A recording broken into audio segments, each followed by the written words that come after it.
ಕಾರ್ಕಳ ಪಡುತಿರುಪತಿ ಖ್ಯಾತಿಯ ವೆಂಕಟರಮಣ ದೇವಸ್ಥಾನದ ವರ್ಷಂಪ್ರತಿ ನಡೆಯುವ ದೀಪೋತ್ಸವ ಕಾರ್ಯಕ್ರಮವು ಕೋವಿಡ್ ನಿಮಿತ್ತ ಈ ಬಾರಿ ಸರಳ ರೀತಿಯಲ್ಲಿ ಆಚರಿಸಲಾಯಿತು.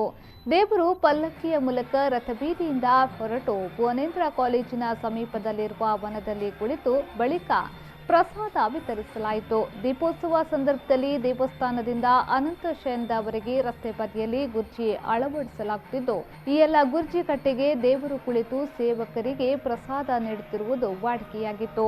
ಆದರೆ ಈ ಬಾರಿ ಗುರ್ಜಿ ಸೇವೆ ಇಲ್ಲದೆ ಸರಳ ರೀತಿಯಲ್ಲಿ ದೀಪೋತ್ಸವ ಆಚರಿಸಲಾಯಿತು.